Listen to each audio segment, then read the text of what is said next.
of victory and the agony of defeat.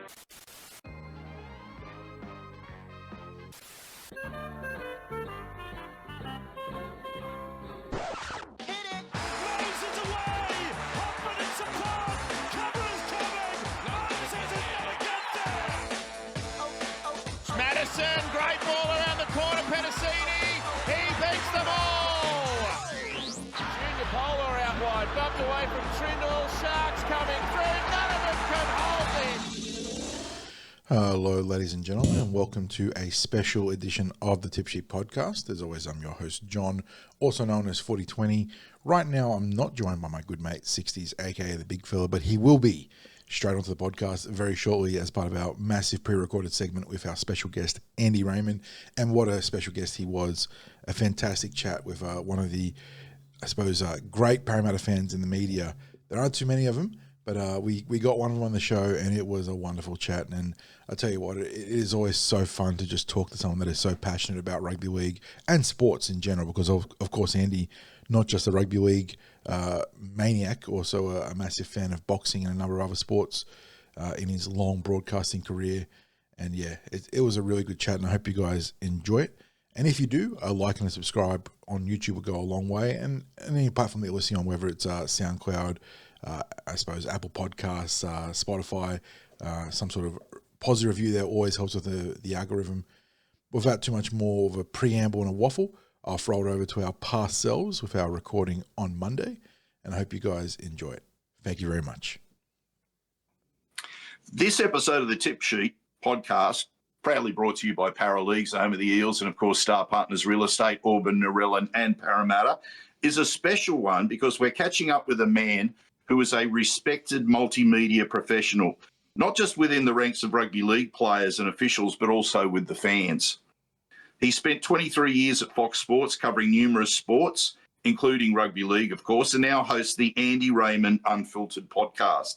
It's an absolute pleasure to have him as our guest today. Andy, thank you for joining the Cumberland Throw. Absolute pleasure. I'm a big Cumberland Throw fan. So, it seems like it was inevitable me jumping on here and having a chat. I have to agree with that 100%. And look, we understand that this might take you a little bit out of your comfort zone because in your podcast, you don't like to impose your opinions on listeners. Rather, you talk with the past and present stars of the game about their experiences and their opinions. But we're interested in what you think about on a number of topics, because in over 1,000 episodes of your podcast and a lifetime covering the game, you have watched, studied and enjoyed the company of and listened to those who've played and shaped rugby league. So that's our rationale. Besides being big fans, that's our rationale for chatting to you today and why we're going to ask you for your opinions on things. So let's begin. We're going to start off in a segment that's Andy Raymond, the broadcaster and the fan. So before we get into exploring your opinions, let's go back to where it all began for you.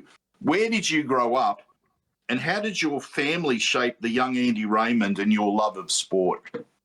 I grew up on North Rocks Road at Carlingford. It was just a BMX bike ride down to Parramatta Stadium, and I got fond memories. After Cumberland Oval, we'd ride our BMX bikes down on a spare weekend, and the older guys had built a jump going into the Parramatta River, so you'd come screaming down the hill at the back of the grandstand and launch yourself and your BMX bike into the river. And on a summer's weekend, it'd be, I don't know, there might be 20 guys in the river around where your BMX bike would land in the water. That's right on. Can I just say that's right on the old Little Coogee you'd be talking about. That's the part of the river they used to call Little Coogee. Yeah. There you go. Yeah, and so wonderful memories of that. I don't recall Cumberland Oval itself. I do recall the Parramatta Stadium. I was at the first game there, the 1-0 victory over the Dragons. But Dad was a broadcaster. He was a promoter. He worked at Channel 7. And I think probably my first commentary was the BMX bikes out at Metro West at Liverpool City Raceway back in the day. And Dad would commentate out there, and I would, in between races, go up and stand with him and watch him and sort of observe. I think I probably had a few chances there. And then came an opportunity with the Supercross Masters, the indoor motorbikes at the Sydney Entertainment Centre in the late 1980s. And I got a chance there, but always loved sport. I'm a footy, cricket, boxing, tragic. Probably not so much the boxing anymore, but footy and cricket, tragic. Just love it. Don't miss a game. Don't miss a test match. Just a sporting family, sports-loving guy that happened to find his way into the industry. Yeah, and I mean, you mentioned the boxing and the footy, because whenever I think of Andy Raymond, immediately just the energy that you brought to those calls on Fox was the first thing that came to mind. And your career as a sports broadcaster and a journalist has spanned over 3 decades. Craig touched on it in his intro, and it's covered that multitude of sports, like you said, footy, cricket, boxing, and everything between to BMX. Can you talk us through the beginning of the proper part of that career when you really got your meat into being a broadcaster? I used to go up on a weekend to Channel 7 where Dad worked, and it was, I guess, unofficial work experience. I'd make coffee. An intern. I'd be the guy that would print scripts. I'd get the lunches. And then once all those jobs were done, I would just observe. I'd watch editors editing. I'd watch producers producing. I'd watch journos formulating their script for the nightly news or for the Sports World program.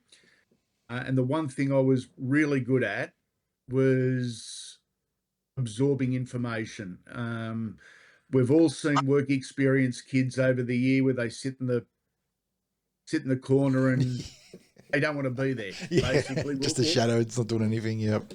Yeah. Well, I wanted to be there, and I enjoyed it, and I watched, I learned, and I listened, and I kept my mouth shut, and that's where it sort of started. You know, you just touched on that, the keep the mouth shut. It's, I guess, one thing that I've learned over the years. I mean, it's so true about keeping your mouth shut and just listen, because I was a teacher, and one of the English subjects was talking and listening. Yeah. So you'd not just teach the kids how to speak, but you teach them how to listen and to critically listen to what people have to say. Yeah.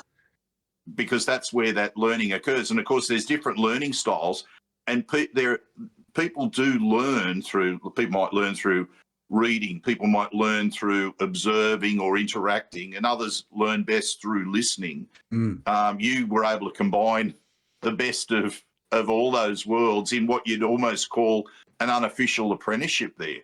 Yeah, it was an unofficial apprenticeship, and because Dad was the boss at Channel 7, that's how I got in.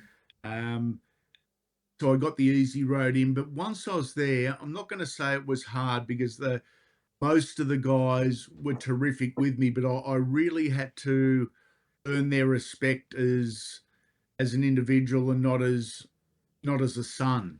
So the only way I was going to do that as a 16, 17, 18-year-old was to impress. And how do you impress? You're attentive, you're on time, you're engaging, common things, logical things, and I think I probably did that. I had some wonderful people really help me at the start of my career, guys that aren't probably household names, producers, journalists, presenters. So fortunate that I got to learn off these guys. And not only were they very good at what they did, they were very good people. At the time, I'm not going to say I took it for granted, but I didn't probably realise that I was learning professionally and personally, but very lucky to be surrounded by good people. That's a life lesson right there, honestly, isn't it? Yeah. Yeah, and the Fox Sports part, how did you come to be at Fox Sports? Back when Super League started was 97, there was a million things going on in rugby league. There was a million things going on in the sports broadcasting world, radio, television. What's this new competition? Who's going to commentate it? Who's going to report on it? And Fox Sports was a really attractive option. If you had have asked me at 15 years of age, what's your dream job? I would have said commentating rugby league and commentating boxing. Now, when I was 15 in 1986, that job did not exist because boxing wasn't on television regularly. There was 2 games of football, so it was absolutely impossible. So when the job came up at Fox, I'm here thinking, this is what I've dreamed of. Pardon me. And some terrific years there. Boxing and the rugby league, very, very different beasts. Enjoyed both, and got to live out a dream. Now, this is where I'm going to ask you to park any essence of being humble, right? If you look at all that time across the sports, all that time at Fox Sports, do you have a career highlight from that era, and maybe an achievement that you actually are really proud about? Off the top of my head, I'm going to give you a different one. As a presenter, I was on trial at Fox actually, and we went down to Phillip Island to do the World Superbike Championships, and the host broadcaster is responsible for the world feed. So what Fox Sports was putting up was going to the world. Now, in 1997, 1998, that was a big deal. That was a really big deal and a lot of responsibility. At Phillip Island down on the peninsula in Victoria, the weather changes and dramatically by the second, and the rain hit as the riders were coming out for their sighting lap. And it wasn't just rain, it was torrential. So they postponed the start of the race. The poor commentators, I think Warren Smith was commentating, and I was the pit reporter, the equivalent of the sideline. Yep. And they said, can you fill in some time here? Go see if you can get an interview. And I said, not a problem. And I'm doing the first interview, wandering up pit lane with, a German rider or whoever it may have been. And I can hear in my ear, commotion about, we've lost this camera because of the wet weather and we can't do this. And all I kept hearing was, Andy, keep going, keep going. So I made the decision to ignore the rain, and I had one of the great cameramen with me. I ignored the decision. I made the decision to ignore the rain, and so I started wandering down pit lane and finding anyone I could talk to, and this is all live. There was no breaks. I kept going. And I did about 43 and a half minutes. I think it was 11 interviews. We probably covered a couple of 100 metres. I was absolutely drenched. The cameraman was absolutely drenched. But to be able to do 40-something minutes, no auto cue, no script, no pre-planned notes, because the notes in the torrential rain were gone. Yep. And the boss just came up to me after that and gave me a huge hug. And he said, mate, that's astonishing. And I got a real big kick out of that because it probably hasn't happened since. It's because like technology's changed and they don't have those problems anymore. But I ended up giving everyone else on the broadcast a 45-minute break, and me and the cameraman doing it ourselves. So I really enjoyed that. there was one interview I did with Jonathan Thurston and Cameron Smith at a testimonial game in Suncorp Stadium, the testimonial for Jonathan and Cameron. And again, it was bucketing down, something about me performing in the rain. Weather. You're a mudder. You're a mudder. Yeah, I'm a mudder. Exactly. His mudder was a mudder. Yeah. And I did an interview with them at the end of the game. And instead of saying, you know, pointing at them individually, I flipped it and I said to Cameron, you two guys seen as the two best in the game, why would Jonathan be your vote as best? And I asked Jonathan the same question back to Cameron. And you could see the two of them really thinking about their answer. And they were both terrific and they both enjoyed it. I enjoyed it. Really nice interview. Most people probably didn't see it because it was after the game. And I don't think it was much of a game from memory, but it was after the game. Most people turn off at full time, but again, something I was super proud of. Yeah, you pulled the big Martin Brundle sort of grid walk, but like dialed up to about 13 on the scale with the yeah, that's right. the GP. He does a great job, Martin Brundle. I don't watch a lot of the F1s, I admit, but some terrific stuff and very, very talented and very natural. I like Martin. And I like that second one you mentioned too, Andy, because anytime you can draw genuine introspection out of players, you know, whether it's, you know, small or great, whether it's just a first grader or, like you said, the two immortals there, or, okay, I suppose a borderline immortal for JT right now.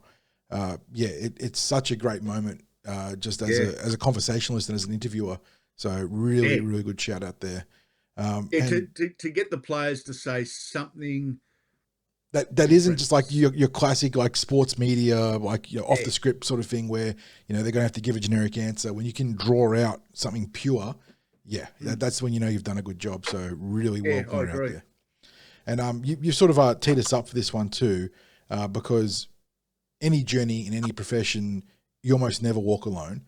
And you've mentioned a few people, including your father, that maybe have been a pretty good influence. But if you were to give a bit of time and credit to another person, who has been the biggest influence in your career, or maybe adjacent to that, who would you like to give a shout out to for the guidance and the opportunity they provided? Because you mentioned that at Channel 7 there were a number of people that really shaped you early on. Are there people at various stages, even later into your career, that still had a big influence? Yeah, early on at Channel 7, Warren Sim, Tim Wharton, John Brady, who were all producers / reporters / presenters, and a producer called Owen Daly, who I was great mates with despite a generational gap. Owen went over to Fox and was, there goes my phone again, and was responsible partly for getting me over to Fox. 4 great guys, great operators, who've got wonderful names in the industry. But when I got to Fox, there was a fella called Saul Stein. Now, Saul was MTV, Nine's Wide World of Sports back in the 80s, changed television. Yep. And Saul as a boss was just amazing. The best executive producer I've had by a country mile. Especially at Fox Sports. There's been others there, and they're fine and they do a good job. But Saul was revolutionary. So those 5, I would say, the 5 that sort of set me on my way. I love the phone going off there, Andy. Popular man. My girlfriend, who refers to herself as Yoko, because she's sort of on the sidelines with the stuff we do. She got into my phone, and she's done something where even when I'm on silent, her calls aren't on silent. It's got priority, so it breaks through the silent notification. No. So at least she doesn't hound to the microphone. I can never use the excuse, I didn't hear the phone was on silent. Yeah. It's I'm stuck. Just quickly, Andy, building on sort of the guidance aspect there, you've gone from, I mean, you've crossed obviously generations. You mentioned that, coming through as a young lad at 7, but perhaps you are like one of the ideal guys to talk about the bridging of the media from the old generation, genuine printed press, radio mattering for broadcasting, through to like right now talking on a podcast in the digital media age. What's that been like for you? Like sort of crossing those bridges and staying up to date with the generational change and rapid generational change in recent years for digital media? I've enjoyed the changing of the media. I see a lot of these guys on Instagram or TikTok or whatever it is, influencers. Isn't that a wank of a name? They say, "Oh, we don't need the mainstream media. This is where the future is," which is nonsense, because where do you get your stories from?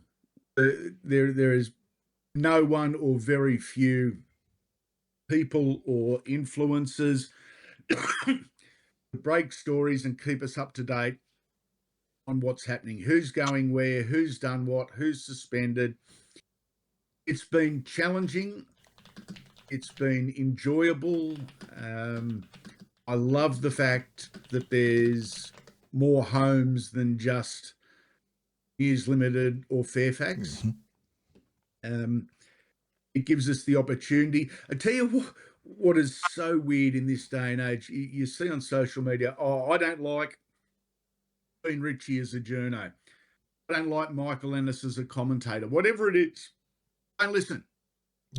You can get your fix somewhere else. Yep. If you don't like someone, don't whinge about it. Just don't listen or don't read his articles. Whatever the case may be, there are so many more options where you can have your feed and like the taste of your feed. Just tailored to your own taste, like you said. Tailor it to your own.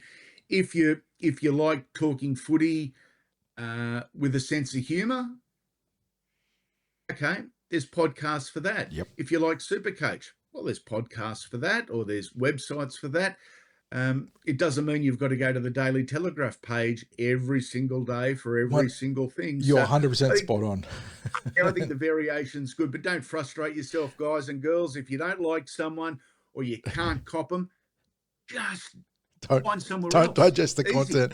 But that does expose that some people are almost magnetically drawn to stuff that they feel conflicted with, because they want, exactly right. They feel like they have to consume the media, even though, like you said, Andy, we live in a time when you can literally build a tailored smorgasbord of digital, or not just digital, but like content for how you want to be a rugby league fan, or be a a baseball fan, a soccer fan.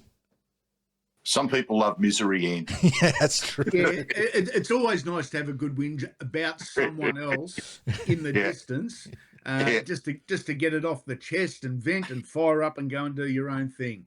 Yes, there's also the negative side of social media, which I hate with an absolute passion. The name calling, the getting personal. Andy, I ended up being able to laugh about it, but I put out a reaction video to a controversial game earlier this year with the Eels and the Tigers, and the responses I got on social media was, "You're old, tick. You're fat, tick. You're a whinger, well, tick on that front. You're a C-bomb, tick." And then the combination of all of those things together. So look, the classic internet checklist is fat, shit, bold. Unless you got the nice waffle top still going for you, mate. I've changed tact a little bit on social media. I never write anything nasty on someone else's page. But on my page, if someone comes on effing and seeing and calling names, I used to bite back and have a crack at them, and I've got a reasonably sharp wit. So I, there was arguments that I'd win. I just block them now. I think, look, this is my page. If you're going to treat someone with that disrespect, I don't want you here. So again, another tip for you youngies: if someone's pissing you off on social media, just block them and be done with them. I equate the start, like, so for us, it's things like our social platforms. It's also the website. And I regard that as our home that we've invited people into. And if someone comes in and starts trashing your home, like in your life, you'd go, hey, piss off. Yeah, You know, and 100%. and to me, it's the same thing with you allow a little bit there because you don't mind people, you know, with proper criticism. Exactly. Having contrary criticism. opinions is perfectly fine. Like, you don't have to agree on everything, but there is a manner in how you present yourself.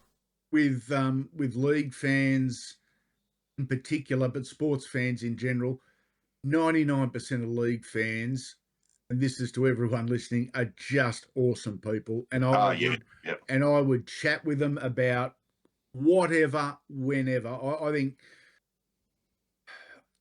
I think rugby league is so blessed to have so many different fan bases.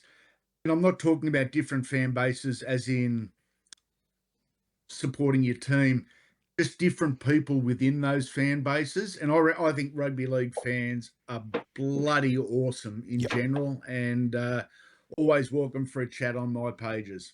It's a great community, and the way the community's responded to the Beanies for Brain Cancer round, for example, I think it's raised something like $4 million.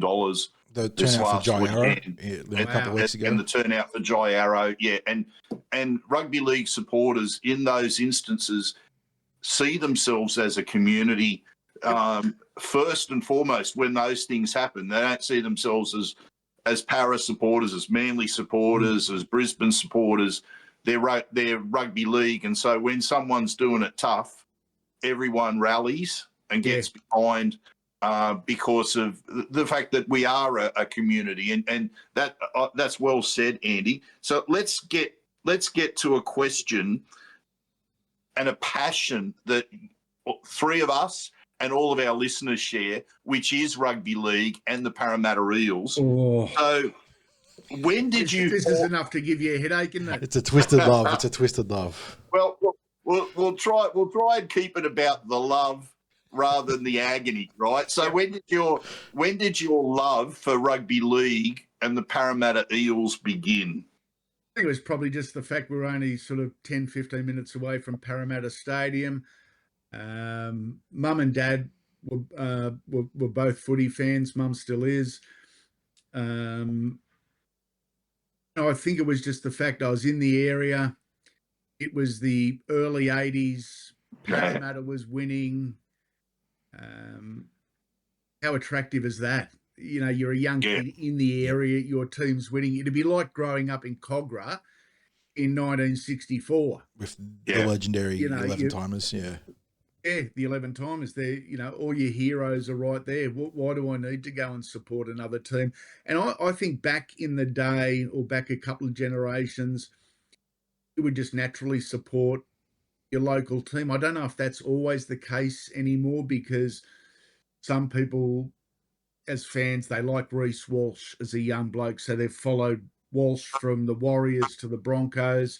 Whereas back in the day, you followed your local side. And so that's where it started for me.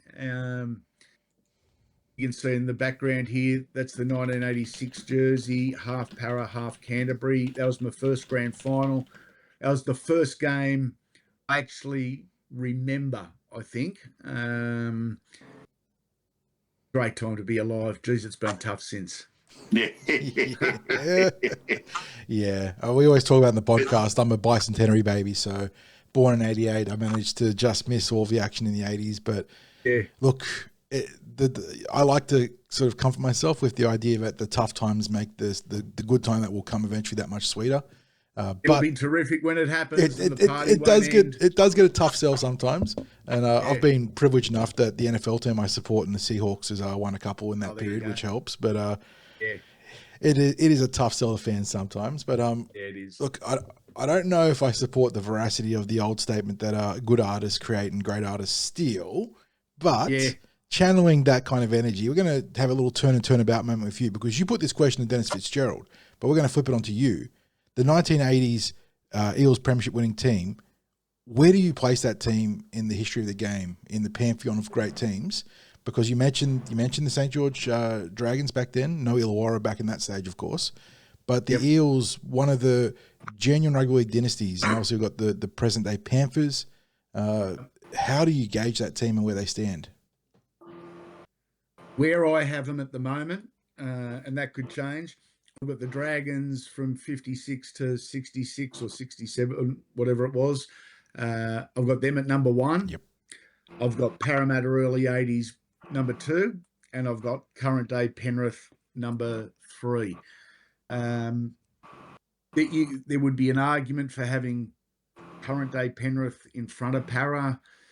It stinks, but exactly. The salary cap era is a huge. I get that. The competition, I believe, was more even, more spread correctly in the early to mid 80s, where legitimately a number of teams could have won the premiership, or could have made the finals. So that's where I've got them at the moment. It's a debate for another day. You may have a different list. Craig may have a different list. And that's another thing I love about footy. We're all right because it's just our opinion. Fuel for some of the great pub debates, isn't it? Like this is. It is. It's one of the great pub debates. And you're not right and you're not wrong because you don't agree. It's just a difference of opinion. We look at things differently. Depending on our age, depending on what we look for in a footballer, depending on who we support, there's a whole bunch of variables go in it. But for me, Dragons, Eels, Panthers, 60s, 80s, modern day. Good list. Andy, I'm born in 61, so I just have flickering memories of that St. George team. John and I were fortunate in an appearance at Parramatta Leagues Club last year, where we were doing a bit of interaction with the crowd in Sterlo's bar. And there were some Bulldogs supporters that were engaging in banter with us, and we were having a bit of fun. And when our appearance was over, they called me over and said, just want you to understand while we're having this bit of fun with you, we're the family of Max King. And then they said, you probably don't know who this bloke is, this old bloke is who's got his back turned to you at the moment. And I knew who they were going to say. And I said, I know exactly who this is. And I walked around to say hello to him. And he was one of these blokes that I knew the face as soon as I saw him. There's some players as they get older, and it's harder to picture them as rugby league players. They're either nowhere near as big as you remember because they've dropped the weight, because they're not in the gym, or they're just old. So they're older and frailer and what have you. You can't imagine them as hulking forwards or athletic backs. Johnny King, I recognised straight away. Wow. But to your point, that St. George team, you can't go 11 seasons winning a competition without being it's just impossible.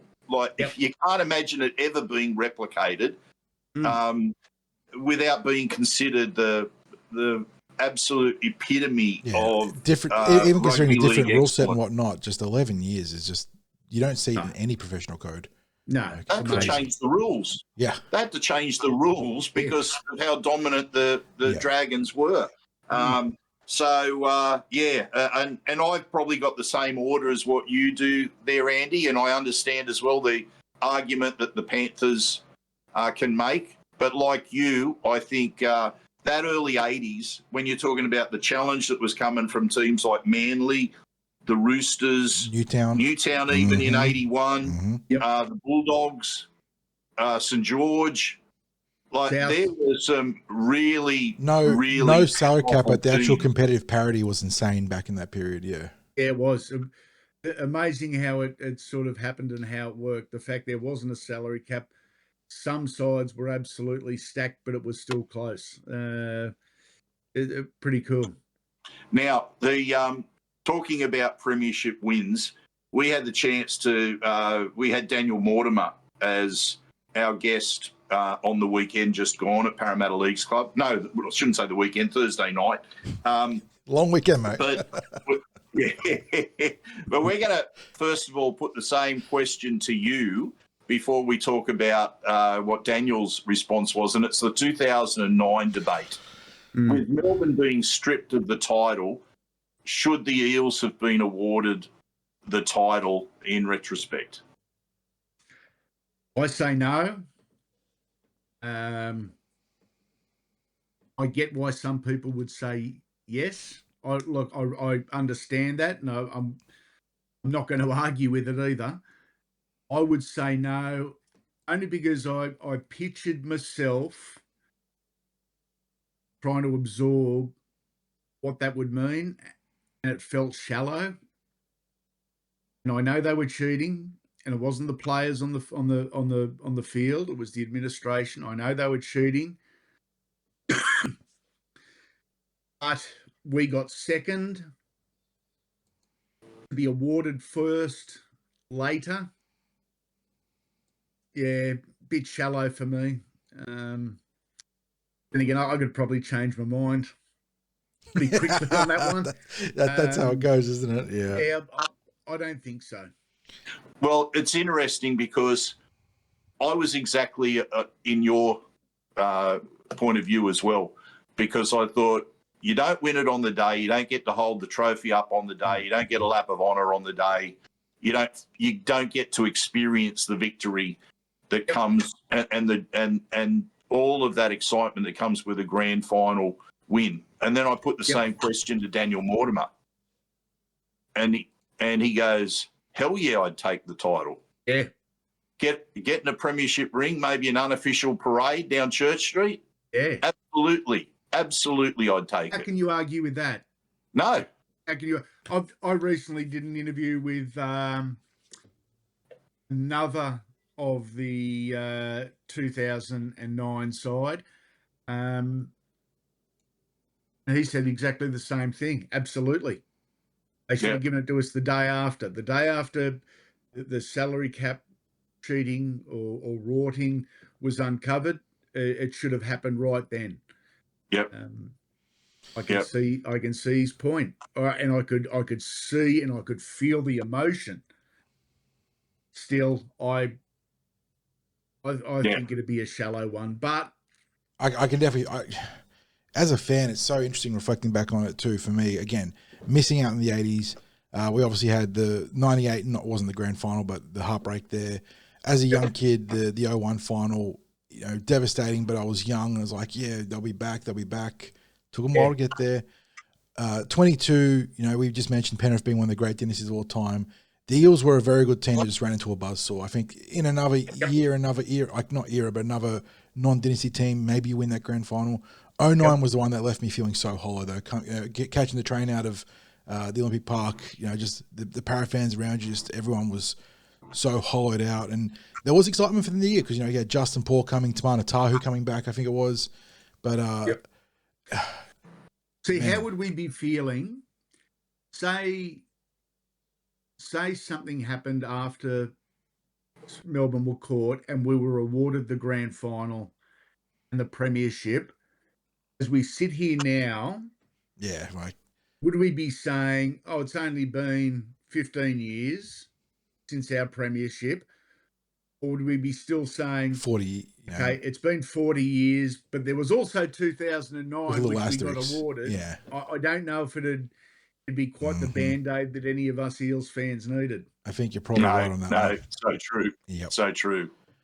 Alrighty, we'll lean heavily into the fan side of it now, and this one might be a little bit tricky for you because you've seen so many players that would fill each of these categories, and it'd be interesting to see who sort of jumps out to you rapidly as the sort of lead candidate in each of the three areas.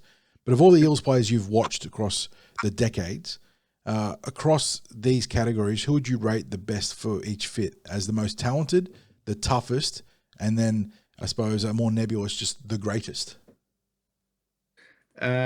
Talented, I'm calling it a photo finish.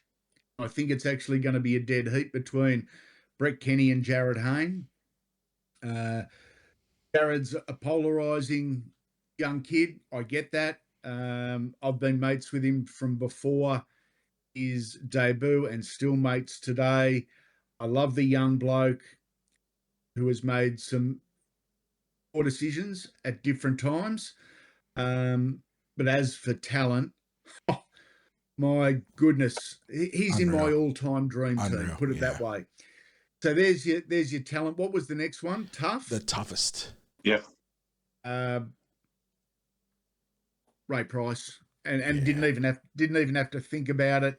And also I'm not going to try and nominate who would be second and or who would be third, because that was just pricey. He was the guy, as Craig said earlier, that Peter and Brett, Mick and others, they looked into the corner and saw grumpy old Mr. Perpetual Motion. Yep. They felt safe. And that role doesn't happen often. Some other guys that have had that influence, Ria Hargreaves on the Roosters, Sam Burgess on the Rabbitohs, Gordon Tallis. Yes, the Raging Bull. Yeah. At the Broncos. There's probably 30 or 40 over my journey that fit that protector, leader, follow me type thing. And that 40 is not a big number when you go back when you over talk all about the thousands of players that you've seen. Yeah, so I've got Ray Price there for tough. And what was the third one? The greatest, which I don't know what sort of criteria you would meet for that one, but who is the greatest Eel? Because we've had Mick Cronin crowned the champion of Parramatta. Obviously, Ray Price and Sterling and Kenny and all those players all spoken about in, hushed reverence. Who, if you can, who stands out on top of all those players for you? Let's start the most basic way. I'm going to narrow the list. And the greatest, it's either Mick, Ray, Brett, or Peter. You know what? You could almost throw Steve Edge in there. Yeah, Edgy. And Steve Edge wasn't there as long as the other guys. But Steve Edge was just a natural winner, just a natural leader. How Steve Edge isn't spoken about more fondly. Yes, for winning across multiple clubs. Yep. Is just beyond me. Absolute superstar. You know what? Steve Edge is, I think, also an immortal candidate. And a lot of people might go, oh, what? What about Brett? What about Peter? Have a look at the numbers in terms of finals, premierships, and where Steve Edge was. So it's going to be one of those five. It depends what you're looking for. Greatest player out of those guys, I'd go Brett Kenny. Greatest leader, I would go Ray Price. I've already said that. Greatest Eel,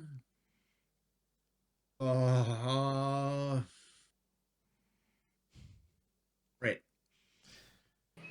I mean, that's some great arguments. A lot of confidence. Yeah, but it's so close, isn't it? And it is so close because they all brought different things to the party, didn't they? I mean, they really did. Ray scared everyone. Brett baffled everyone. Peter was so far ahead of others. As a student of the game. He was lonely. Yep. Nick Cronin was just phenomenal and kept all these kids moving forward. And Steve Edge, natural leader. So I think I answered it, maybe. I think that's a fair answer. I'm going to let that one slide. I think that's a good response. Yeah, nice. Appreciate it, Jono. We're about to ask you the same question about non-Eels players in the same three categories. But before we do, you touched on it about Steve Edge as an NRL immortal, a rugby league immortal, I should say. Why are there no Parramatta players from that era that seem to be like serious conversations about? And if there was, you've just nominated one, would there be a strong case for another as well? The current immortals, do I agree that every one of these guys that is an immortal? There's 13 now, isn't there? Yeah, I think so, yeah. Look, and they're all immortals, or Yeah. going to be immortals. Now, when Andrew Johns was named, there was a lot of quizzical looks, and there was a lot of questions about an immortal is someone that conducts themselves on and off the field. And Andrew's off the field record shouldn't have seen him become an immortal. That's a debate for a different day. Yeah, fair enough. I think Andrew was rushed into the immortals, and I think that's disappointing. How someone from the Eels wasn't the next one through is absolutely beyond me. Congratulations to Ron Coote, because he should have been before. Yes, yeah. The next Parramatta one. If you're only putting one in, how do you separate the 5 or the 4? I don't know. I don't know if you can put just one in, but if you put 2 in, then how are you leaving out the 3rd and the 4th? It's who are you leaving out? And if you put more than 2 in, is it too 80 centric? Yeah. It's going to be quite a debate for me. See, when Ray was the first one and the big change, Mick was there first. When Ray came, Parramatta's results changed. Their mindset changed. They became something and someone. Then Brett and Peter added the polish. So that shows you how important Ray was. Brett and Peter obviously dominate the highlight reels because they were the highlight players. Get the coin out, and heads it's Peter, tails it's Brett, and if the coin lands on its edge, maybe Ray goes in. I don't know how you pick one immortal or 2 immortals out of the list, but I'm stunned that at least one of them isn't there. I really am, and to the point, I actually think it's disrespectful to the Eels of the 80s that they're not there. And it could probably fire me up for a pretty good debate. Everyone's talking about, Cameron Smith's got to be there straight away, and Darren Lockyer should be there, and then Billy Slater and Cameron and Greg Inglis and Cooper Cronk. Hold on, just hold on a minute. Do this in order. There is no rush to put someone into the most elite group in rugby league. Is Cameron Smith an immortal? Absolutely is. I think we all agree on that. But putting him in now doesn't make him more immortal than anyone else. Make him wait like Brett Kenny has waited, like Ron Coote has waited. It doesn't have to be a rush. And I can also see why there is a push for these guys. It's to engage the younger fans. Yes. And if you ask anyone under 30 who should be the next immortal, they'll say either Darren Lockyer or Cameron Smith because they didn't see Ray Price, Peter Sterling and Brett Kenny. I get that. So it's bloody difficult. And it's one of those 50-50 ones, another rugby league 50-50 question. 50% say yes, 50% say no. But either way, 100% of people are engaged in the debate. There is also... And I think... Sorry, you go, Greg. I was just going to say... I don't know how well that period of the 80s is represented anyway in the Immortals, and we talk about what's the greatest teams of all eras, and that Parramatta team has to feature in the top group. It does. That's just logic. You look at the Dragons. I think I'm right in saying there's 4 immortals out of that group of Dragons. There's Norman Provan, Reg Gasnier, Graham Langlands, Johnny Raper. Yeah. Any of the era will tell you it's criminal that halfback Billy Smith isn't one of the immortals. There are guys that saw both Billy Smith and Peter Sterling and Andrew Johns play that say Billy Smith outplayed both of them on a regular basis. Yeah. Wow. Isn't that something special? And this is coming from the players. Keeping in mind, there was only one game on TV a week back in the 1960s, so you didn't get to see a whole lot of Billy Smith. But there's 4 Dragons from that 11 straight that are immortals and no Eels from 4 and 6 years. Yeah. That's not bloody right. And just to, I was going to say, just to the point about Ray Price, played from 76 to 86. And in that era, the Eels missed the finals once, which was 1980, where Pricey was injured for the back end of that season. And they missed the spot by 1 point. I think we only got 2 wins or something like that out of the last 5 or 6 games because there's no Ray Price. It was not a coincidence that when he and Mick retired in 86, it took us another 10, 11 years to make finals football again, to go from being title winners to even featuring in finals football again without those two. So, the other crinkle to this too, and maybe it's unfair on the nominees panel, but there is a sort of time-sensitive nature here, Craig and Andy, because this year the amount of Varleys that have been piling up for the Parramatta Eels, and it's starting to creep into that 80s bracket now. You don't want to be posthumously celebrating celebrating an immortal inductee for the Eels. And my criteria has always been, and I know that you got the Hall of Fame, but there is this is the inner circle Hall of Fame, the Immortals essentially, is can you tell the story of rugby league without these individuals, without the people from No, you can't. And we just seem to be chasing our tails when it comes to getting some impetus on the Eels front here. So hopefully it can get going there. But Craig mentioned that's a really good point about you don't want to be in a perfect world posthumously inducting anyone, which sort of goes a little bit hand in hand with why was Joey put straight in? Why is there a push for Cameron or Jonathan or Darren Lockyer or whoever it may be? For the young ones, there isn't a rush. And you know what? And it probably, in 15 years' time, it probably means more to Cameron Smith if he gets inducted then as opposed to now. Yep. So now let's open up those same 3 questions, same 3 categories, I should say, for non-Eels players. The ones that you would say, the one that's the most talented, the toughest, the greatest for non-Eels players.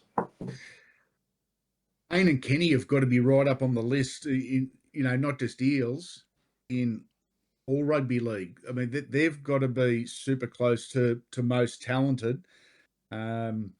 I'll refrain from Nathan Cleary only because he's still in the middle of his career, and I think it's only right if you judge someone once they're done.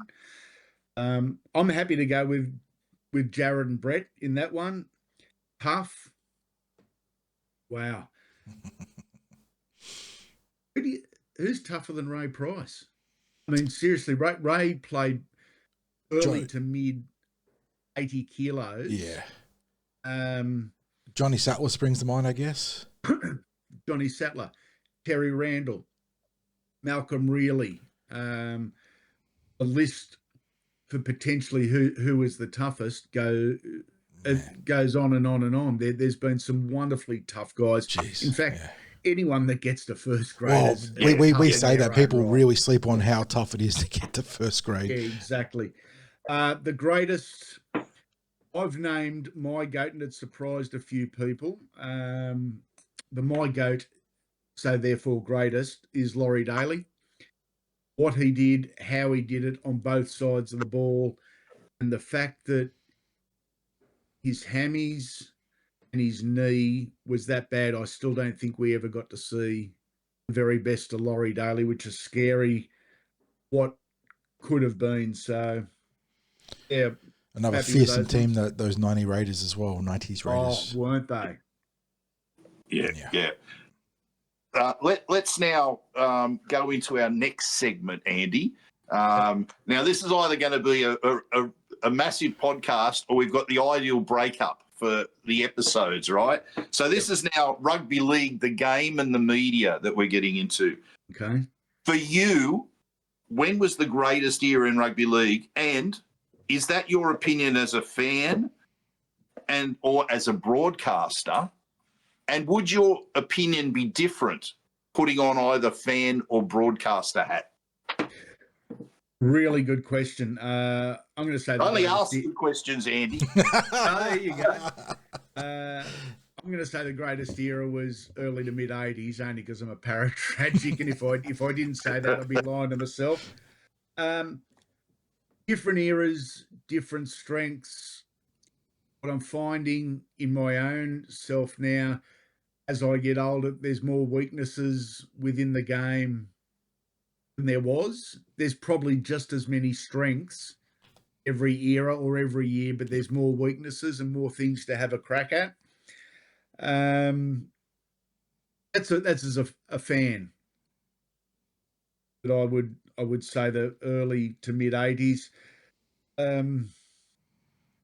In terms of the media, I like them all. I never, working on a game, I never looked at a game and went, I don't want to, or this is shit, or how are we going to get through this? I love my footy. I love all games, even the ones that sucked. I walked out of there with a smile on my face thinking I've had a terrific day or a terrific night. I don't think there's anyone that's probably called more North Queensland Cowboys games than me. One of my iconic memories of your broadcasting, I'm fairly certain, involved the Cowboys. And it was just a little moment, but you were running the sidelines, and they threw to you before the game for your tip.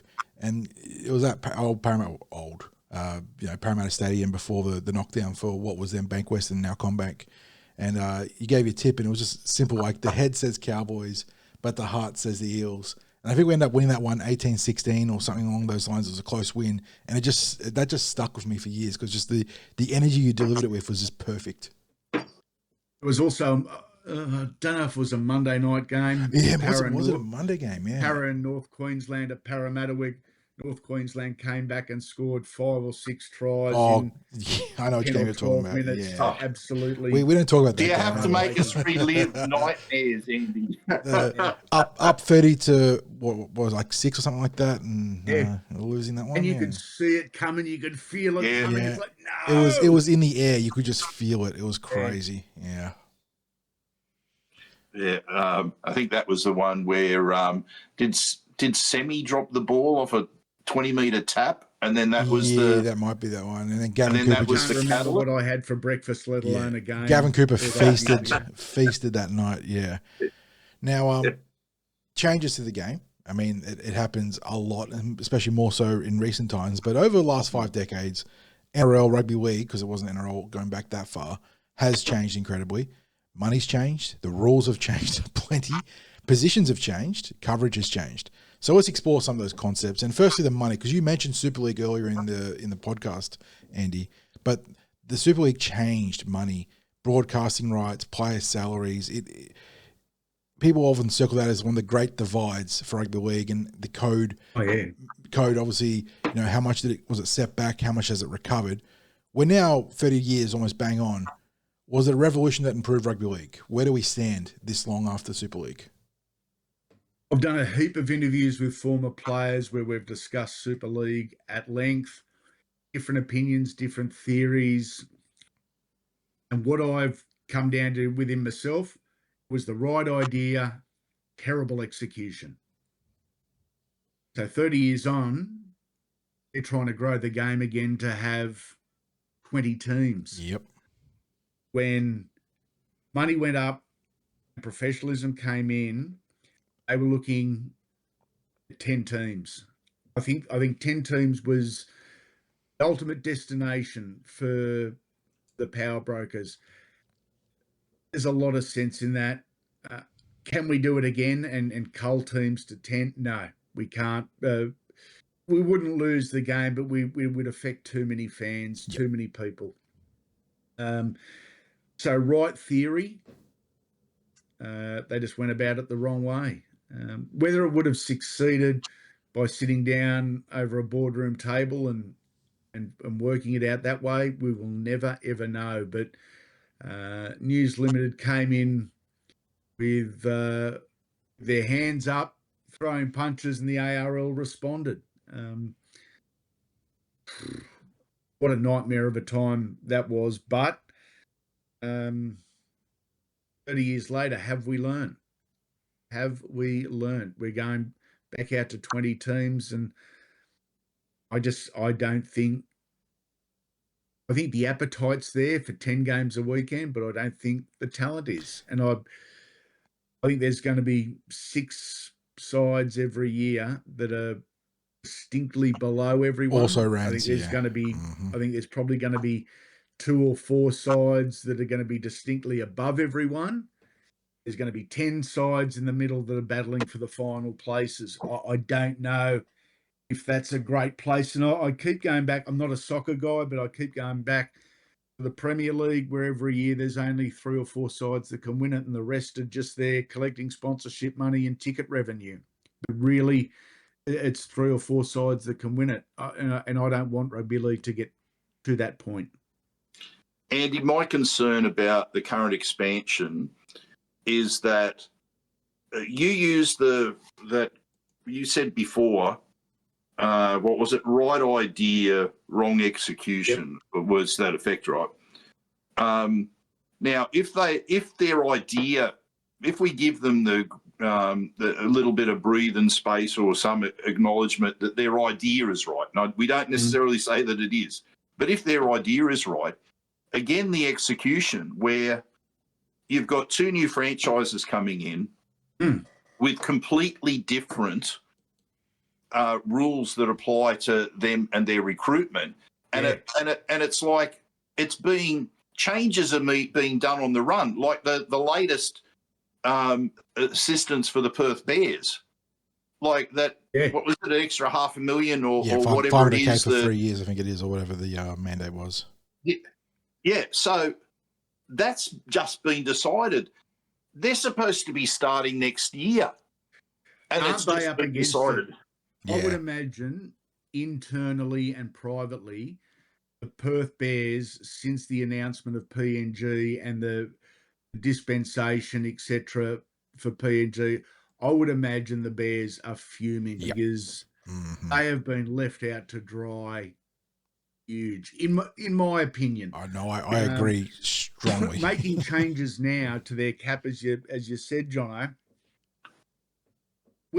Where was that a year ago? They were recruiting 18 months ago. That could have gone into planning. Yep.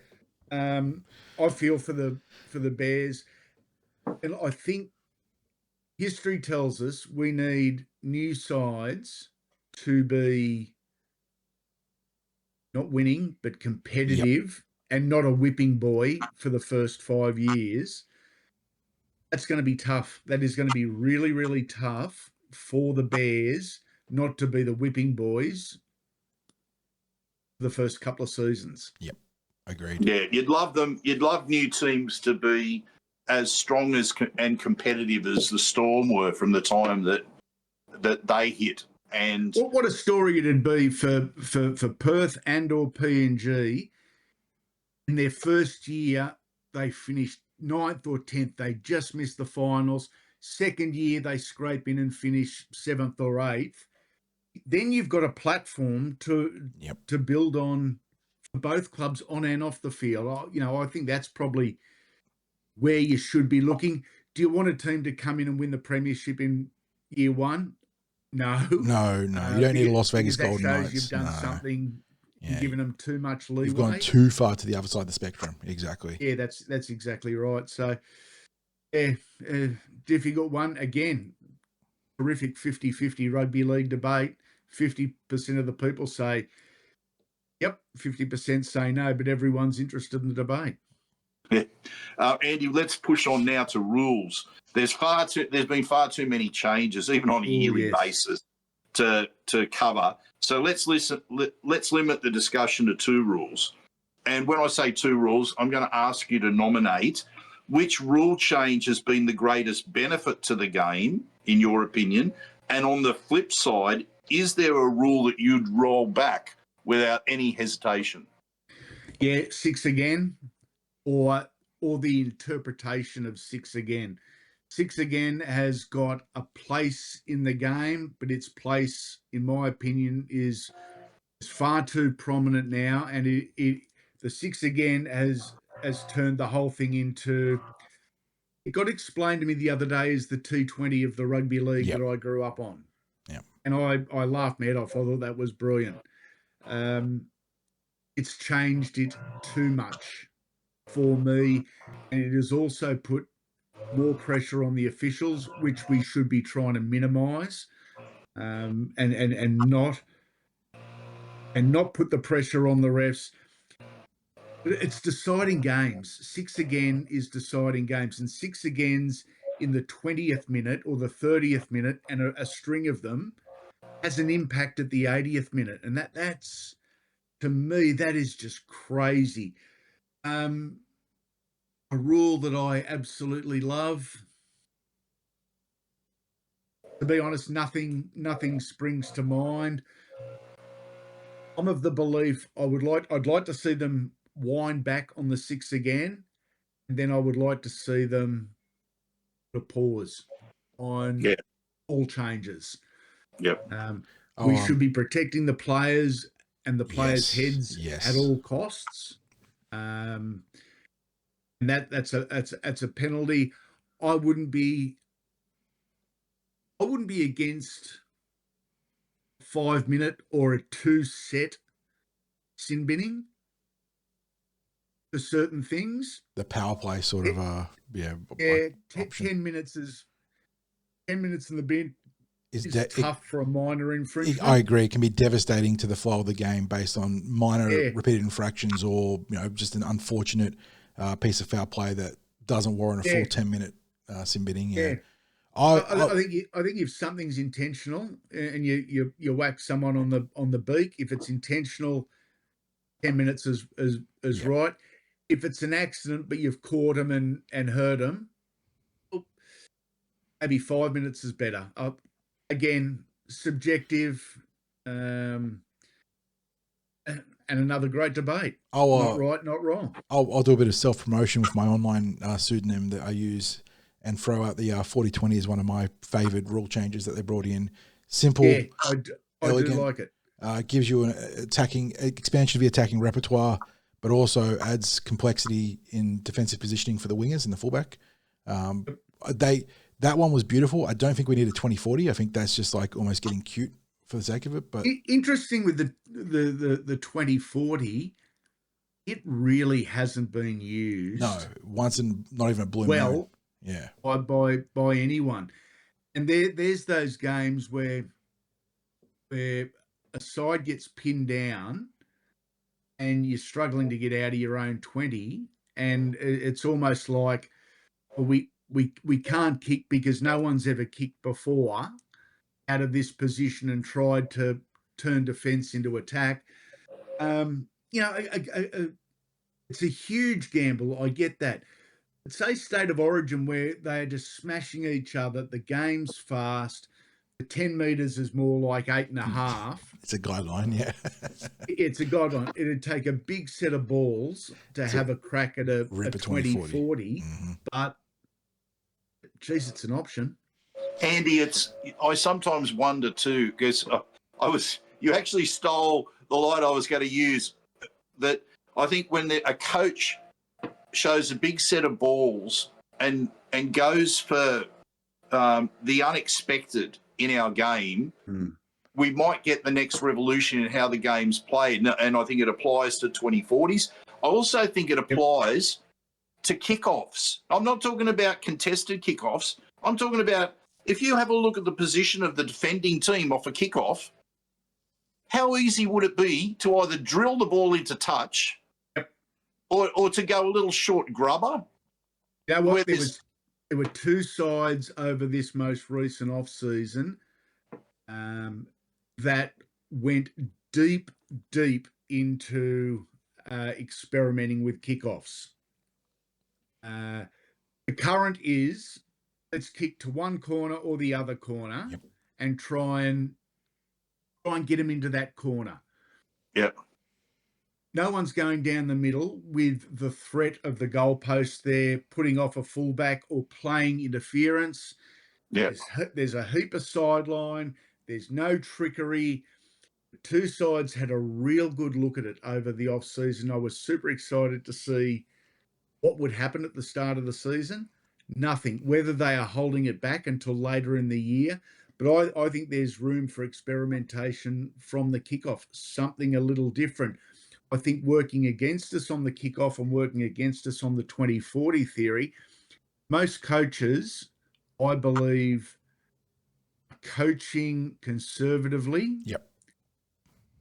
More so not to lose than to try Play the and numbers, stay in the grind if you can, don't lose. Yep.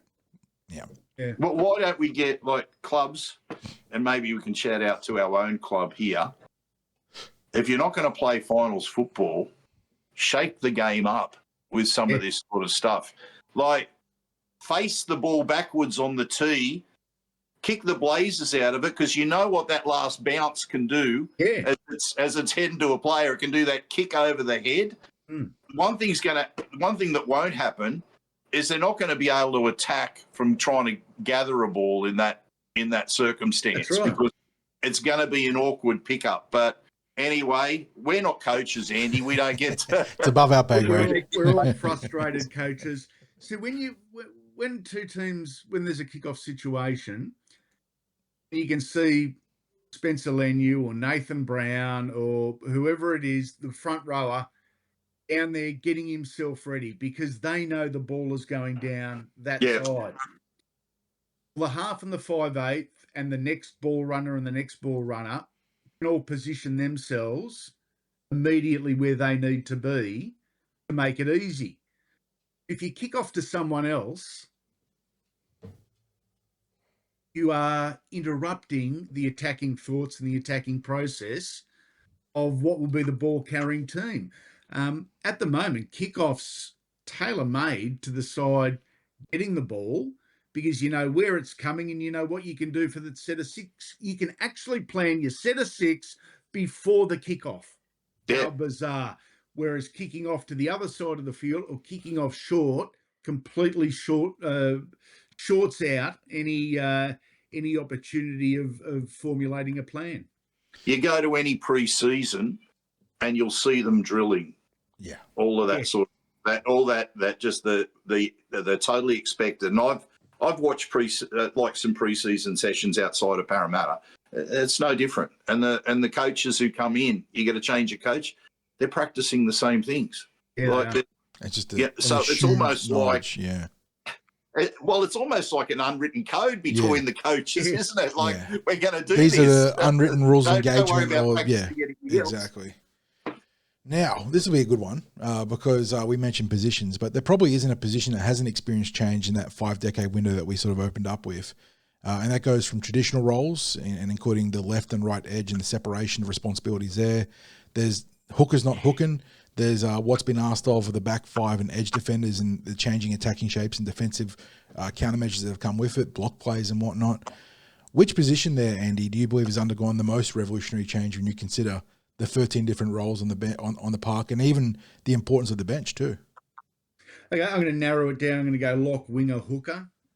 Hooker shouldn't even be called hooker anymore. It should be dummy half, and that's no disrespect to the modern day hookers. You're not hooking for the ball. Nope. You're at lock, passing the ball from the base of the scrum. The challenge isn't the scrum, whereas the challenge used to be the scrum. The wingers used to be the ones that were last picked. You know, when you were blokes playing, that hung around footballers and why do wingers score so many tries because they're marked by wingers. Yep. But they've changed. They are so important now. Man, they are to every footy side. Yep. I'm gonna say lock, and I'm gonna say lock in the context. It has changed and continues to, but it's changed a number of times over even just my journey from the mid '80s.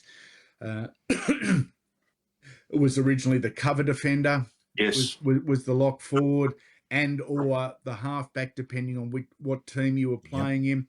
They became the middle, the third front rower. Now they're a third ball player, depending on what team you're in. So I'm probably going to say lock. And the one I look at, the best lock I've seen, I think it's probably Bradley Clyde. My old man raves. But would Bradley Clyde be a lock in the modern era? No, I'd say Bradley Clyde would be a second rower in the modern era. I can see that. Running wide, big, fast, good pass, Oh, stop me. That would be something special. Hell of a player. Yep. And Now let's look, would our man, Mr. Perpetual Motion, would Ray Price be a lock in the modern game? I reckon he didn't have the ball playing skills. No. I reckon he'd be a second rower, Andy, because when he first came in, he played a bit of second row. Yep. He had that awkward running style. I'm thinking an early Ray Price here, right? I think the Ray Price in his latter years could have been the Ray Price middle forward. Yeah. That the locks were before. I think Ray Price, early version Ray Price, the running back could be the running back rower, but I don't see him as that hybrid ball player. No. So I think he'd probably have to revert to being an edge player in this modern era. Excellent point. Broadcasting and coverage of the game. You spent 23 years with Fox Sports, and I reckon you're immensely qualified to this question. What is done well in the coverage of rugby league nowadays, and what could be done better? I think everything's done very well in terms of rugby league coverage on the TV. I think Fox do a terrific job. The directors, the producers, the camera, audio, the tape guys and girls. I think it's as good a sporting product as you will see anywhere around the world. The one thing I don't like is the on-field headset interviews with the poor players afterwards. They're not trained media performers. So they're not looking at the camera and they're umming and ahhing and they're looking over there and they're looking If you've got someone at the game, do a face-to-face interview. I just don't understand that. The Channel 9 coverage, I'm just not a fan. I did a bit of a poll recently, or asked the question recently on social media. Does anyone choose Channel 9 over Fox? If you have Foxtel, but it's the 8 o'clock Friday night game, you've got a choice on who you want to watch, why you want to watch. And almost to a person, anyone had Fox said, no, I just won't. I'll watch Channel 9 3 times a year for Origin, once a year for the grand final, and that's it. To me, that should be red flags for Channel 9. But this isn't a new thing. This has been going on for years. That should be the biggest red flag. If you're in charge of Channel 9, my thoughts would be, we want to get all rugby league supporters onto us for 3 games a weekend because we are so damn good. And the games we don't cover, okay, watch them on Fox Sports. That's not happening. And to me, that should be a massive red flag. Yeah, I think you're 100% right, Andy. I mean, for me, the only time I ever switched to Channel 9 is if Parramatta's getting flogged or something bad, there's been a change in momentum and I get superstitious and I think I'll switch channels and see if that changes their luck. So it'll be for a stupid, superstitious reason, not for the coverage, because same as you, it's Fox Sports and it's not even a choice. It's not even a hard choice. I think you can almost pinpoint it to, there was an era where 9 obviously were much better, and you had prime Rabs, Ray Warren, Sterlo, Fatty, and that panel of colour commentators that added so much to the coverage, and they just struggled to make that. It happens because people age out, and it happens. But they struggle to make that transition, and whereas Fox has been very aggressive in headhunting new talent consistently and trying to get different voices in, hasn't always hit, but they're turning things over and they're churning, and it helps them stay relevant. So that is the difference. And this sort of leads into a question that I am very keen to get your answer on, because this is something that fans grumble about a lot, Andy. But is there too much clickbait and sensationalism in the coverage of rugby league media? You know, is there too much, just headline chasing, some, engagement baiting when it comes? You see especially with the printed press or now, adjacent, they are digital too, but there's a lot of you could talk to a Parramatta fan, to a Bulldogs fan, to a West Tigers fan, and they'll all tell you they keep bringing us up and putting our names in the media for nothing. And it's not always nothing, but there is some clickbait there. Where do you stand on that talk? I think there is a lot of clickbait. I don't think, in my opinion, I don't think it's just mainstream media that's the culprit. I think there's a lot of the influencers on social media who blow up about clickbait from the Daily Telegraph or from Fox Sports or Wide World of Sports. Oh, this is a clickbait story. And they're doing exactly the same thing, but just on a much smaller scale. Yep. I think there's a lot of people that probably need to have a good look in the mirror and say, well, if I'm criticising them for perceived clickbait, maybe I've got to pull back on what I do. It's the new phenomenon, isn't it? Over the last 10 years or 12 years. Well, as the clickbait thing, as the young kids like to say, rage baiting these days. Yeah, rage baiting. Does it work? Yeah, it does, and that's why they do it. There's some crazy ones, like some headlines. You see the headline, you go, "Oh, now this could be a story," and you read the story and you go, "What on earth is this gibbering idiot talking about?" I think there's too much of it sensationalism, more than clickbait. Too much sensationalism. Unfortunately, as you alluded to, Andy, it's a formula that not just for sports, just across the world has proven to work. It engages right, people. Jono. Yeah, you're exactly right.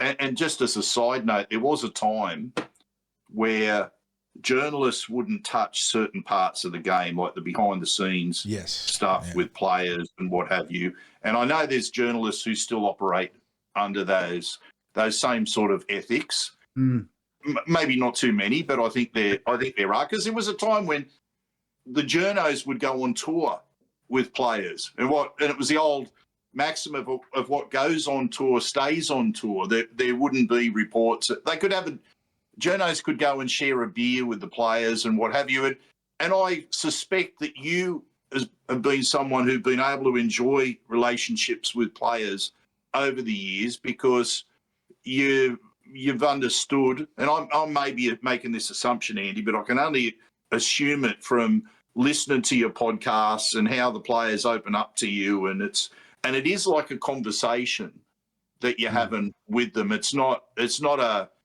an interview as such. It's a real genuine conversation that you have with these players. There's obviously a respect that comes back to you from them.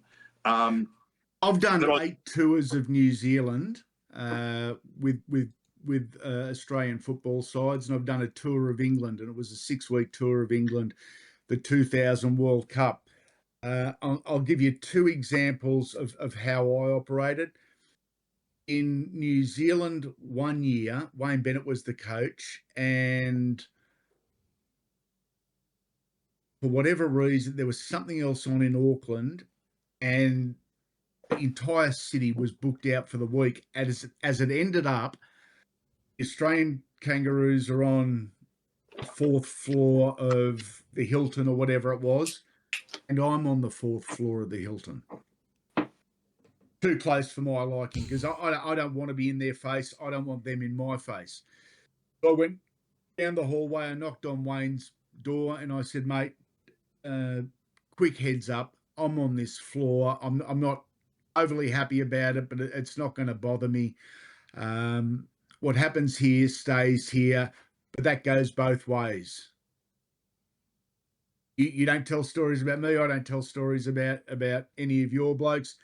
And he appreciated that, and we got on with business. In England for 8 weeks, I spoke to Chris Anderson, the coach, at the very start of the tour. He said, "We're here for you. If you need anything across the tour, whether it's interviews, whether it's someone just to have a chat to if you're doing it tough away from home, or if you get yourself into trouble, be sure to call on one of us. But in return, keep certain things. I said, absolutely. That is the way I operate. I've got some of the greatest stories in rugby league history, but I can't tell. I can't tell anyone. I can't even tell them in confidence. In fact, one of these tours of New Zealand, someone got ruled out, and Jason Hetherington was called into the side as a late replacement. And it was on the same tour that I was on the same floor as the Kangaroos. There was not a bed left in Auckland. He ended up rooming with me. Imagine that happening now. Jason Hetherington on debut over in New Zealand was my roomie, and I'm the journalist commentator, not player. We had a terrific old time. But again, I've got stories, but I can't tell any of them. Damn it. It's funny. We're nothing like having the knowledge that you do and behind the scenes stuff, but we operate by following this very simple rule. If you could drop some news or a story and have a scoop for a day, but you might have silence for a lifetime. Yeah. And that's the simple rule that we operate by in our coverage of Parramatta, in just being able to know a little bit about what's going on behind the scenes, or talk to the coaches or players or what have you, and we just keep it that way, and it's simple, because then you get the trust, and the respect from the people that you cover. But I do want you've touched on. You've already raised this, but social media, for mine, it's been one of the revolutions in how the game has been covered. And we'll power through this too, because I know we've only got you for a short period of time as well. But it's the average punter gets a platform now to put their opinions out there, and it's not always necessarily the right sort of opinions out there, if we can even differentiate right and wrong. But you're part of the profession of rugby league coverage, and we're part of the fan created content that's out there. The players and the clubs themselves are in that landscape. What's the advantages and the problems of fans becoming part of that coverage landscape? More engagement, the better for the game. The more opinion, the better for the game. The more places you can take a listen to a rugby league discussion, the better for the game. Again, they're just opinions. And it might be political opinions. It might be gardening opinions or rugby league opinions. We're not going to agree. And that is the beauty of it. That's the beauty of having some good mates where you can sit around and have a chat and disagree strongly, but not start name calling and ripping into each other. Like that's the bit that I don't necessarily like about the social media. But I think the more podcasts, the more websites, the more committees and discussion groups, I think it's terrific, because we all bring something different to a footy conversation. We've all got different theories, we've all got different opinions, and we all bring something different. And that to me is just awesome. And Craig, this goes back to me starting out in one of our first questions and answers. I'm a listener. I'm an observer, and I soak it all in. Yep. I do, doom scroll on X or Instagram, and I read what other people are saying. I read what other opinions are or what they're doing. Do I agree? No. Does it infuriate or upset? At times, but most times I go, cool point. He's a moron, but cool point. I reckon it's terrific. And if social media has given other people the opportunity to be more involved in the game, absolutely, that's brilliant. Yep. I like Yeah, that. and- That's and- There's the positive spin on Yeah. it. We know the negative. yes, yeah, We know the exactly. negative, But there there's the is genuine spin. positivity that come from it. Like you said, it connects people to Yeah. the game, which is one of the key parts of the equation. So Yeah. And to be fair to the clubs as well, it's been said to me, the fans, the supporters out there know the club better than a lot of the people that are involved in running the club at times. So it's like I don't mean that the people in the club running the club don't know the club. What they do is they respect the opinions and the knowledge that comes from a lot of the fans. Yeah. So it's they acknowledge that the supporters, they know their own club, and they Yeah, they see do. things, and they see things from a perspective that's actually important to the club. A supporter's perspective is important to all clubs. Yeah, it And is. I think that's why you get times where there's coaching changes, or there's changes in the way a club will go about things. Not always right, because I think sometimes there's pressure that's put on, and clubs can be overly reactive. And I think it might have been Wayne Bennett that once said, the time I start listening to fans is the time I'll be sitting alongside them in the stand with in them, the stands. Yeah. So, it's all about balance in that regard. It is. Well, isn't it? Andy, we're going to really push through because, as I said, I know you've only got a short period of time left with us for this recording. So I want to jump ahead to Andy Raymond Unfiltered. Now, this is the third segment of our podcast. And for anyone unfamiliar with your podcast, they need to change that because, as you say, you talk with the players, not about them. So we get to hear genuinely unfiltered comments from the players, and that's a great thing. That like naming your podcast, that is so spot on. And as I said to you, they open up so you can see the respect and trust that's involved with you. So let's explore some of that terrific content. How much is like you're into well over 1,000 episodes, it's been going for 6-7 years. How much of a passion for you is the podcast? Yeah, great passion. I've got a great deal of satisfaction and enjoyment sitting down with guys that I haven't seen for 10, 20, 30 years. Some I haven't met before. And sitting down and spending an hour or an hour and a half with them and having a chat and having a giggle and talking about the good times in the past. I'm getting a huge kick out of it. Just makes me feel good. It makes me feel good. Catching up with mates that I've had good times with over the years. We all travel in different directions, so you don't get to see everyone. So, mate, really enjoying it, Craig. That's a great answer, and speaks to the soul of the program, I think, as well. Look, part of the Origin rivalry is learning to love to hate your Queenslander mates up north of the border. And that sort of segues into your first episode, which was the Raging Bull, Gordon Tallis. And as much as I love to hate Queenslanders, Andy, if there was a bloke that I could have over for a Sunday barbecue to have a beer and watch some footy, he'd be right up there. Gordy seems like a really great bloke. So on that note, why was he your starting point? He was one of the many that reached out after I announced I was doing a podcast.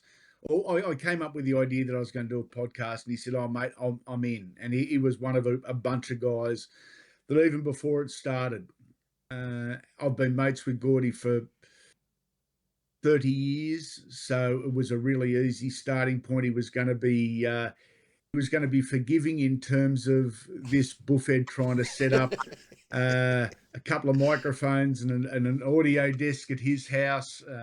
It took me forever the first time. Now I can do it in about just like 3 minutes. That. Yeah, just like but just the fact that we're mates. Funny one about Gordy. Gordy and I have commentated radio and TV together. Commentating on TV with Gordy, you're standing up or sitting down. I was quite often standing, so I'd be able to get excited and move around. Gordy would hit me and punch me and grab me. Something exciting would be happening. Yeah, just getting excited, yeah. Go, Matty Bowen, go, Matty Bowen. I'm like, oh. Oh, just getting a I bruise wouldn't arm. say I walked out of a commentary box with bruises everywhere, but I walked out knowing that I'd been calling with the rage. battered Bull. broadcaster. My arms and my shoulders Yep. were battered. I've got to imagine with Gordy, he presents on media exactly as he is away from the cameras. He just seems like that kind of bloke. Yeah. Yeah, he does. And is the guy, I haven't seen anyone better with fans than Gordy. Mm-hmm. It doesn't matter if it's a para fan.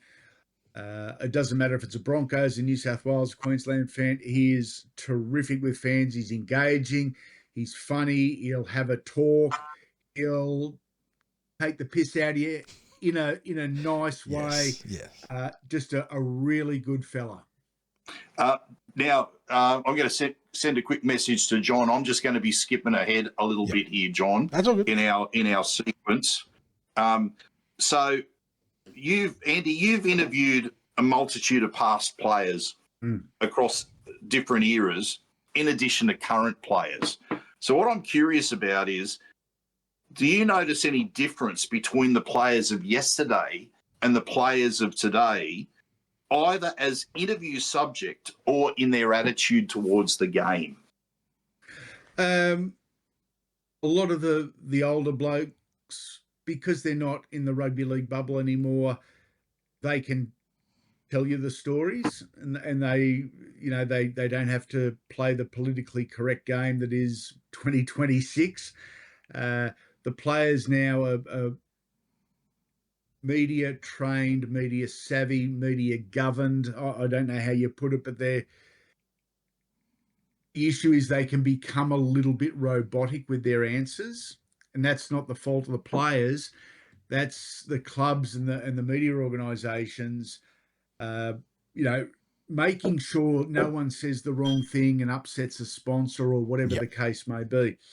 I enjoy interviewing the older guys simply because they've got more stories from a more unfiltered time in their lives, I guess. As I was saying, that where we get to interview the legend players through what we do with the Leagues Club, some more recent ones in like your Timmy Manor, Michael Butner, and Daniel Mortimer.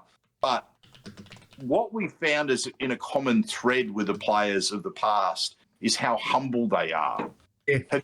Have you noticed that?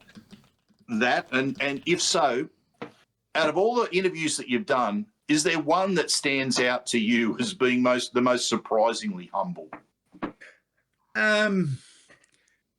Yes, the generations have certainly changed the personalities of the players. Society's changed. If we're being honest, back in the 80s, they didn't think they were NFL or NBA stars and had to behave accordingly. I keep looking at a lot of players these days, whether they've got a giant necklace with their surname on it or big diamond earrings on the way into the ground. Would have never seen Wally or Wayne Pearce, Steve Roach or Ray Price, carrying on like that or expressing themselves like that. It's just a different time. It is just a different time. There's still equally as amount as wonderful young blokes with wonderful families. Not everyone is going to be your cup of tea, but I probably more so enjoy the older guys because they're my generation as well. In terms of surprising interview, there's two that come to mind. Each of my stories and interviews is different, but Eric Groth Sr., who revealed a significant drug problem in the first minute of my interview with him. And the other one is a 1970s Newtown Jet Balmain Tiger called Neil Pringle. Yeah. Big name at the time, not a huge name, but a big name at the time, who took me on quite the journey in our interview that I was unaware of. and we ended up speaking more about life than footy, a lot more about life than footy. If you are listening to this and you want to hear an amazing interview, once we're done here, check out Unfiltered, check out Neil Pringle, and it will leave your jaw on the ground. It is mind-blowing. There was he was also brought up on the radio recently, and I'm trying to think of the context. I wish I could think of the context, but it was someone talking about someone who'd provided a lot of great guidance for them off the field, and it was Neil Pringle that they were crediting. Nice. I was going to say the depth and breadth of the people you've interviewed on Unfiltered, Andy, is insane. From genuine superstars to solid first graders that carved out, a nice career there. You cover all sorts of players. Everyone's got a different story. Exactly. It's up to the interviewer to bring out that story. This week, my Legend Series interview, as we're recording this week, is with Nathan Stapleton. Nathan played 61 first grade games or thereabouts. Not a huge name, but proof you don't need to be a big name to have a big story. Nathan is now a quadriplegic. He's in a wheelchair, and the story as he tells it will leave your jaw on the ground. It's terrific listening, but not necessarily just footy listening. Exactly. There's just a life element to it, and that's what some of the best interviews are, because there is so much, even for as terrible as your circumstances are, there is relatability for people listening to it that can connect to someone like Stapleton. But there are so many fascinating episodes of your podcast, Andy. The Les Boyd one was a recent one for me. I've always had difficulty reconciling the quietly spoken, articulate Les Boyd with the bloke that when he crossed the savage on the field, field was just Jared Hargraves, a modern version of that too. Just an absolute animal in the field, but cracking bloke off it. Those matches against between West Tigers and Manly back in the day, but just West Tigers, West Magpies. Yes, I should correction. say. Yep. But I used to have nightmares about going to Lidcombe, Andy, because as good as Parramatta was, Wests, I can't remember going and watching us beat Wests at Lidcombe Oval. I just can't. I hated that ground. I mean, it wasn't a great ground to watch football from, but just the results, even supporting a premiership winning team, I'd walk away from there. The cold sweats going there. Yep. So, but I do want to wrap things up by referencing one of the interviews that I listened to of a favourite non-Parramatta player, and that player was Max Krilich. Yep. And he was, for whatever reason, I probably can't even put my finger on the exact reason, that I really liked Max as a player back in the day. And maybe it was because of his loyalty, which was really spoke to that era where he played something like 100 reserve grade games before he got to play first grade. He was selected for the City seconds from reserve grade. Yeah. You imagine being selected from reserve grade in this day and age. Yeah. In a time when City vs Country was a genuine, meaningful fixture as well. Yeah. And I loved in his interview how he gave credit to Johnny McMartin, the great Parramatta hooker. And when you did that, the best hookers of all time, and you referenced Johnny McMartin as well. He wasn't on the list, but gave him special mention because he was just a great ball winner. But he's also one of those blokes, I think, because he was so fast, he would have been a success in this day and age of the modern day dummy half who could dart out a dummy half. He just had explosive pace. But I got to meet Max a number of years ago at a Brett Kenny fundraiser at the Australian Hotel. He was every bit the champion bloke that I thought he would be. I just quickly said g'day to him when he was at the bar, and then he said to me, "Where are you standing?" Because the room was jam-packed. He goes, "Where are you standing?" And I told him where. And he goes, "I'll be with you in 5 minutes. I'm just grabbing these beers for these blokes." I'll be with you in 5 minutes. He come over. He talked to me for about half an hour. At least half the questions he was asking me about myself and the website and about Parramatta, like not talking about himself. But does that anecdote surprise you at all? And secondly, is that typical of the people that you've got to meet in rugby league? Yeah, it is from that generation. So many of them are absolute gentlemen. It is ridiculous. Like they're respectful of ladies, of kids. They are respectful of their elders. Old school values that were drilled into us back from that generation. Are also tough men. They're tough men that grew up in an environment where if you did the wrong thing, said the wrong thing, or got out of line, you get a smack in the mouth. Now, I'm not advocating violence for anyone at all, and we all handle situations differently, but no longer can you give someone a whack in the mouth when they go off course. These guys grew up, that was their discipline. Yeah. That was their discipline from the older guys around the club and their peers. If you carry on like a wanker, you're going to get a clip across the head, the back of the head. They didn't. And that's who they are, and that's who they become. So, no, not a surprise at all. They're gentlemen. They really are. 99% of them. Yeah, and it's all about those standards, isn't it? And, it is. Yeah, and but look, Andy, we'll wrap things up there. We are so appreciative of the time that you spent with us today. Can I just ask you one very quick question? Yeah. Who's an interview that you'd love to have? The bucket list. Yeah. Yeah, one, living or dead, someone that you would love to interview that you haven't interviewed as yet. Johnny Raper. Yeah.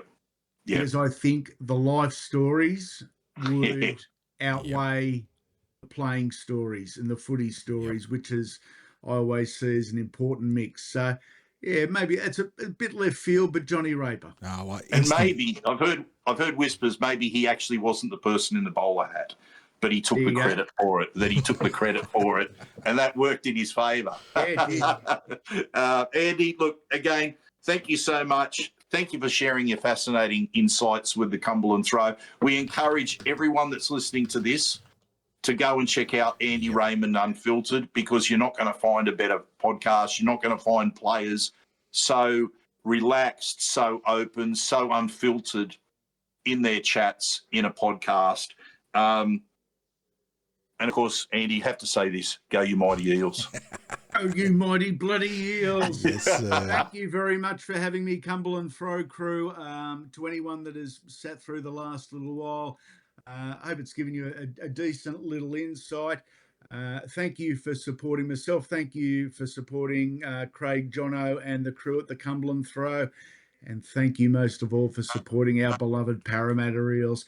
They will frustrate you. They will send you bald. But we love them regardless. God, what a perfect way to sign off. Thank you so much, Andy. You are a legend. Thanks, mate. Thanks, guys.